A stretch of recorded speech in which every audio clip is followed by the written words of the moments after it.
Assalamualaikum warahmatullahi wabarakatuh. Sebelumnya, selamat malam. Pada kesempatan malam hari ini, kami ingin mempresentasikan mengenai ujian akhir semester terkait mata kuliah Statistik Bisnis 2 ini.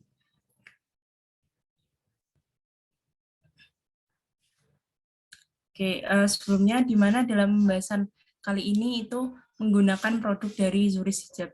Yang pertama, terkait bab 1, yaitu pendahuluan.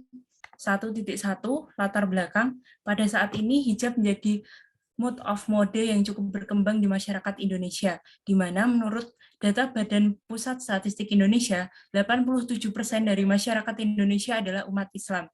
Dengan adanya perkembangan zaman di era milenial sekarang ini, mendorong teknologi informasi, memberikan akses informasi, perkembangan hijab bagi wanita muslim di Indonesia.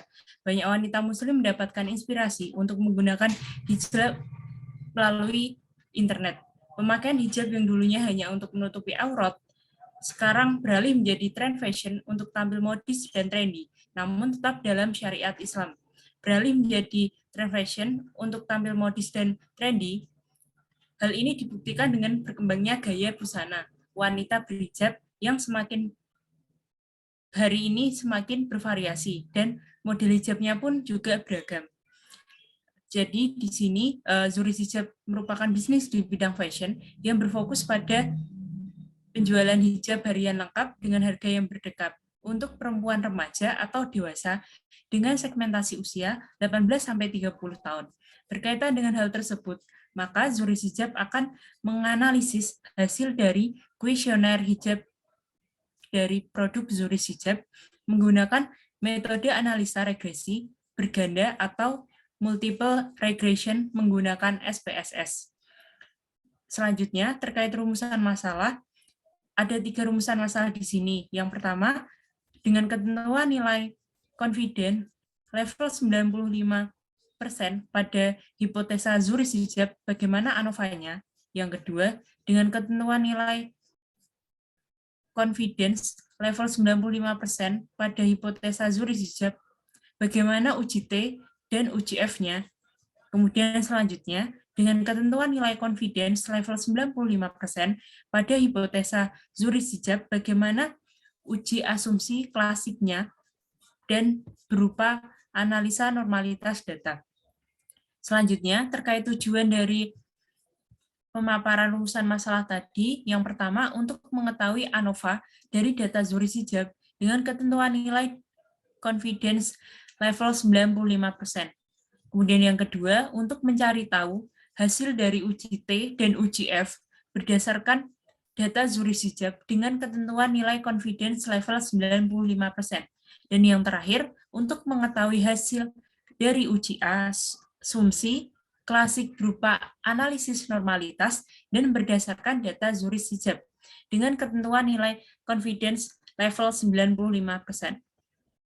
Kemudian selanjutnya adalah terkait bab 2, langsung masuk ke pembahasan, yang mana 2.1 merupakan analisis regresi berganda.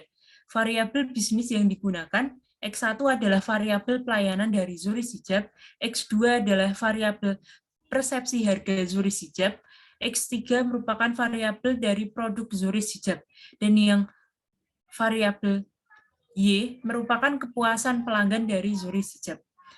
2.1 berkaitan dengan koefisien determinasi dengan langkah-langkah. Yang pertama ada analyze, kemudian selanjutnya regression, dan selanjutnya adalah linear.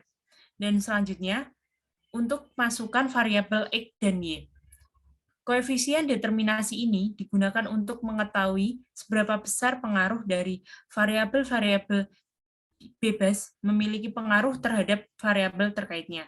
Nilai koefisien determinasi adalah antara 0 dan 1. Nilai koefisien determinasi ditentukan dengan nilai adjust R square dengan hasil sebagai berikut. Oke, dari paparan tabel di atas, dapat diketahui bahwa kolom R menunjukkan angka koefisien kolerasi yaitu sebesar 0,821. Hal ini menunjukkan bahwa hubungan antara variabel sangat kuat. Kemudian kolom R square 0,674 merupakan kuadrat dari nilai korelasi R-square dari nilai korelasi. R-square juga disebut koefisien determinasi. Hal ini berarti pelayanan harga produk dapat menjelaskan kepuasan konsumen sebesar 67,4% dan sisanya yakni 32,6%. Kemudian selanjutnya adjusted R square merupakan nilai korelasi terhadap R square. Nilai adjusted R square-nya sebesar 66,4. Kolom standar error of estimate sebesar 1,128 menunjukkan bahwa nilai rata-rata dari seluruh data yang menyimpang dari garis regresi. Selanjutnya akan dijelaskan oleh teman saya. Sekian dari saya. Terima kasih.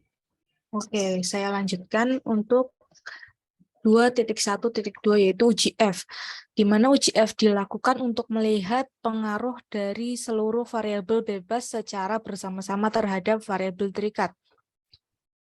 Uji hipotesis ataupun uji overall, di mana HO sama dengan 0, maka model regresi tidak layak digunakan, dan H1 ada 0,1,2, maka model regresi layak digunakan. Output ANOVA atau analisis varian yaitu uji koefisien regresi secara bersama-sama untuk menguji signifikansi pengaruh beberapa variabel independen terhadap variabel dependen. Berdasarkan hasil uji F diperoleh p-value 0,00 lebih kecil dibanding 0,05, maka H0 ditolak sehingga model regresi layak digunakan.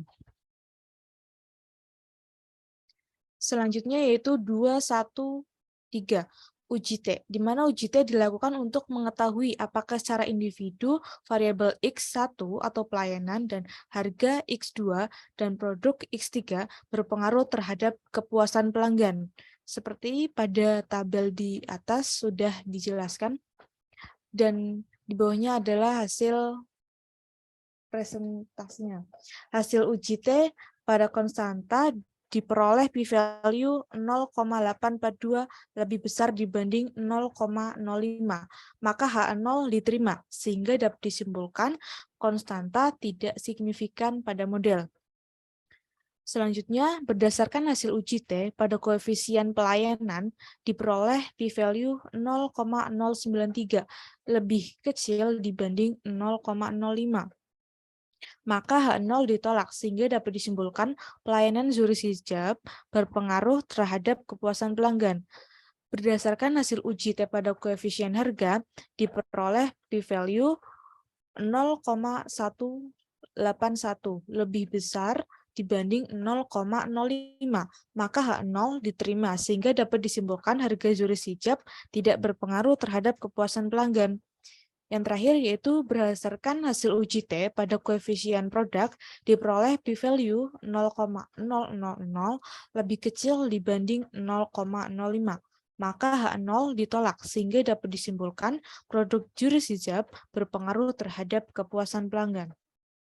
Selanjutnya yaitu 2.1.4, interpretasi model regresi. Y sama dengan 0,182 ditambah 0,140 tambah 0,114 ditambah 0,587. Berdasarkan hasil model regresi tersebut dapat dikatakan bahwa setiap penambahan satu satuan variabel pelayanan, maka kepuasan pelanggan akan bertambah sebesar 0,140 satuan jika variabel lain dianggap konstan, hubungannya positif. Berdasarkan hasil model regresi tersebut, dapat dikatakan bahwa setiap penambahan satu satuan variabel harga, maka kepuasan pelanggan akan bertambah sebesar 0,114 satuan jika variabel lain dianggap konstan dan hubungannya positif. Berdasarkan hasil model regresi tersebut, dapat dikatakan juga bahwa setiap penambahan satu satuan variabel produk, maka kepuasan pelanggan akan bertambah sebesar 0,587 satuan jika variabel lain dianggap konstan, hubungannya positif. Selanjutnya akan dilanjutkan oleh teman saya. yaitu Nadifa. Baik, kemudian pada poin 2.2 ada uji asumsi model regresi. Pada poin 2.2.1 yaitu uji normalitas dengan metode grafik. Langkah-langkah untuk mendapatkan hasil uji normalitas grafik yaitu dengan klik analyze, kemudian klik regression, lalu klik linear. Selanjutnya masukkan variabel X dan Y.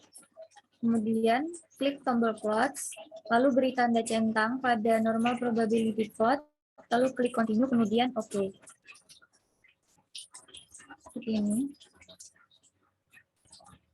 Dari proses tersebut, menghasilkan yaitu pengujian data normalitas dapat menunjukkan data normal dan data tidak normal. Pengujian dilakukan menggunakan grafik ppplot. Data dapat terlihat atau dianggap normal jika data yang membentuk titik-titik terlihat dekat dengan garis diagonal. Dan data yang tidak normal, titik-titiknya terlihat menjauh dari garis diagonal atau titik-titiknya menyebar tidak rata. Gambarnya seperti itu grafiknya. Berdasarkan hasil output grafik normal plot tersebut, dapat diketahui bahwa titik-titik menyebar sekitar garis, namun belum sepenuhnya mengikuti garis diagonal. Maka nilai residual tersebut belum terdistribusi normal. Kemudian, ada bagian 2.2.2, yaitu uji normalitas dengan uji statistik. Langkah-langkah dalam menggunakan uji normalitas statistik ada dengan klik analyze, kemudian klik descriptive statistics, lalu klik explore, dan dilanjutkan dengan langkah-langkah seperti pada gambar tersebut berikut.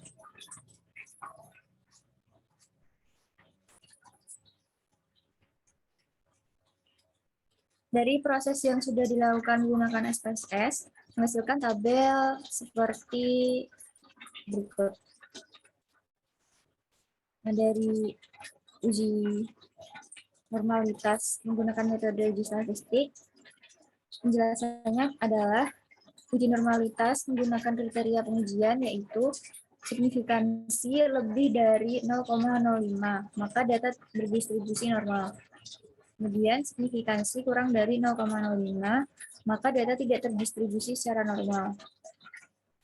Berdasarkan output uji normalitas residual tersebut, dapat diketahui bahwa nilai signifikansi sebesar 0, karena nilai signifikansi kurang dari 0,05, maka residual tidak terdistribusi dengan normal, sehingga asumsi normalitas residual tidak terpenuhi.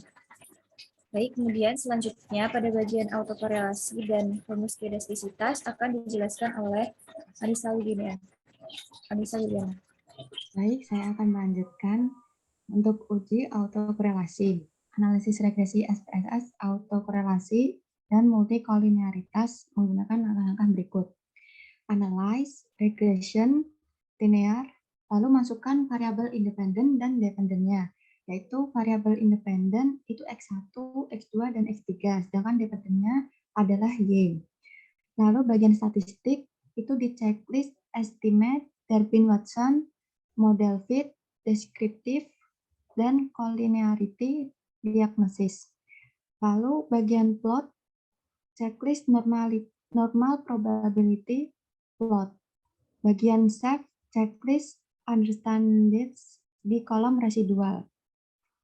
Lalu untuk outputnya sebagai berikut.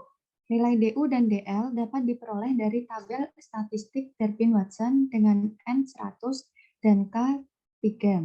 Didapat nilai DL sama dengan 1,6131 dan DU 1,7364. Jadi nilai 4 dikurangi DU adalah 2,2636.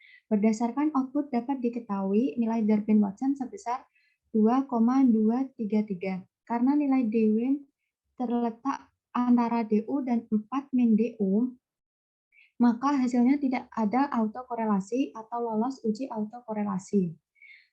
Untuk 2.2.4 uji homoskedastisitas.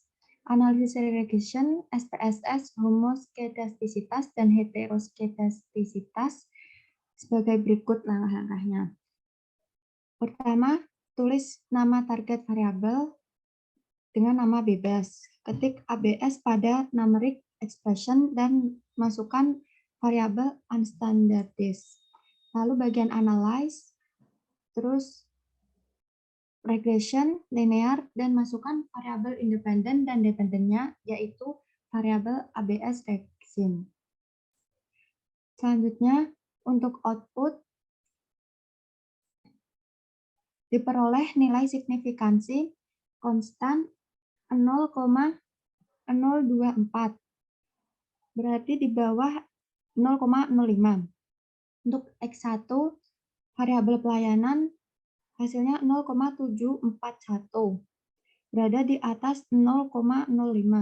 Untuk variabel X2, harga 0,431, hasilnya di atas 0,05.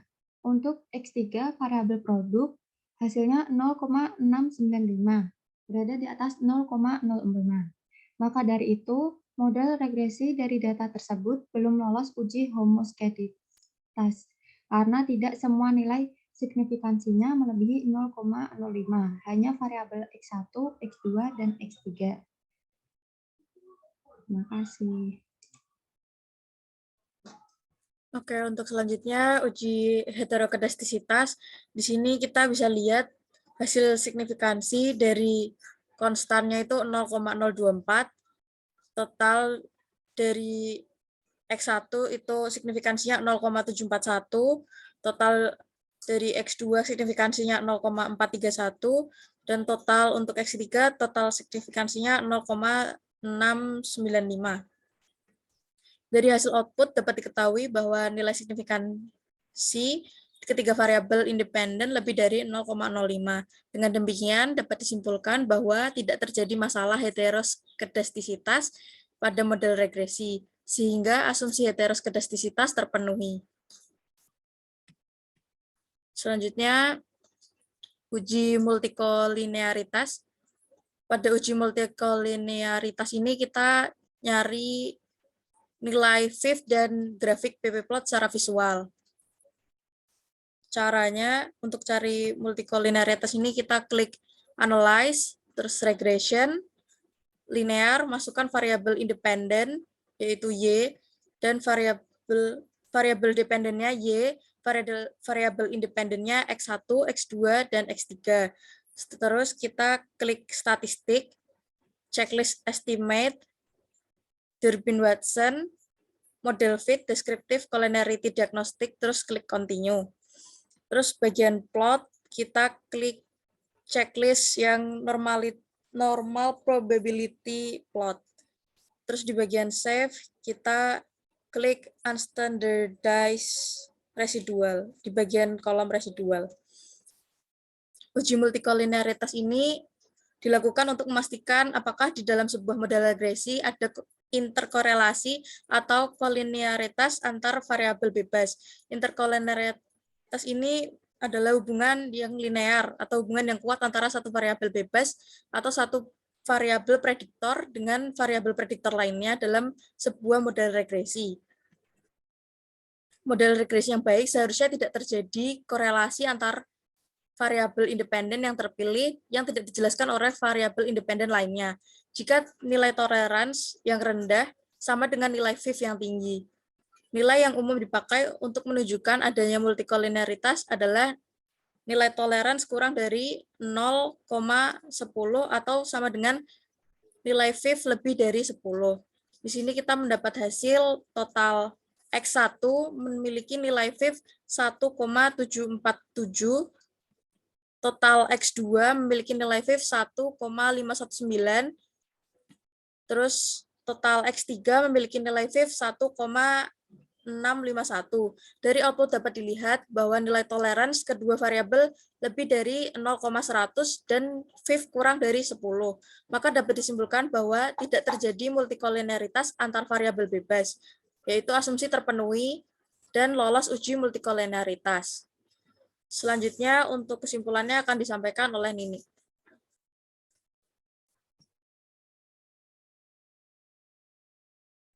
Oke, selanjutnya terkait kesimpulan di sini dari paparan di atas itu dapat disimpulkan bahwa berdasarkan hasil analisis penelitian yang telah dilakukan dengan menggunakan variabel pelayanan, harga, dan produk terhadap kepuasan pembeli di Zurich Sijab, wilayah Yogyakarta dan sekitarnya, dapat diambil kesimpulan sebagai berikut.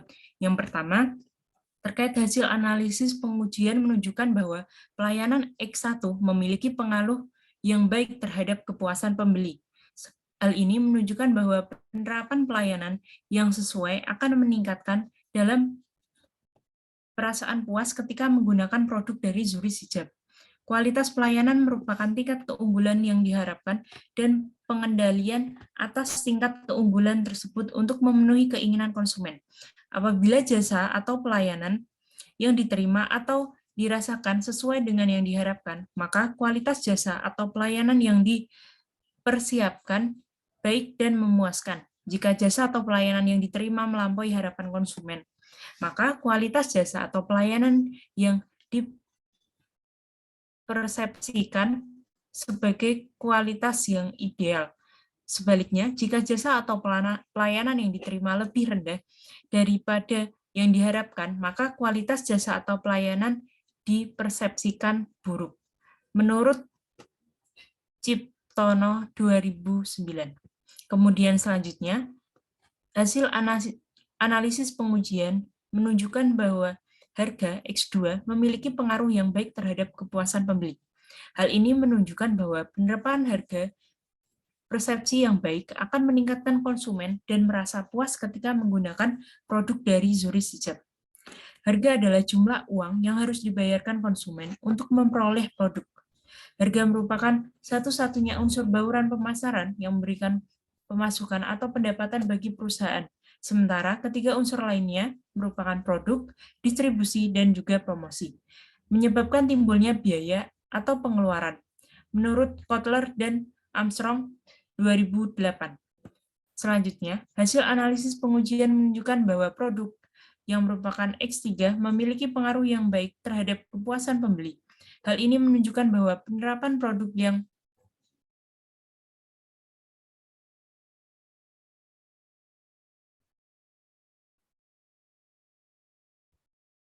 yang berkualitas serta sesuai akan meningkatkan konsumen dalam rasa puas ketika menggunakan produk dari Zurich Sijab.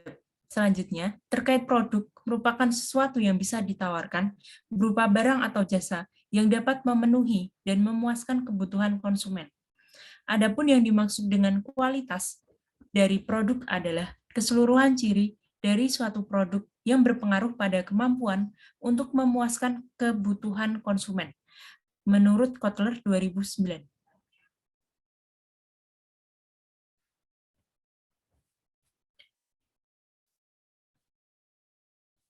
Berikut ini adalah lampiran-lampiran dari pemaparan tadi. Yang pertama itu nanti di sini ada link YouTube video statistik yang lampiran 1.1 merupakan tabulasi data responden 1.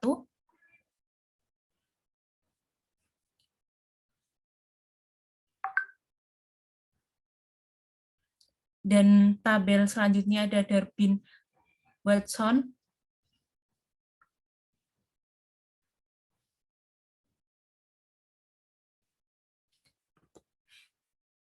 Oke, mungkin sekian dari kelompok kami. Apabila ada kurang lebihnya kami mohon maaf. Semoga bermanfaat. Wassalamualaikum warahmatullahi wabarakatuh.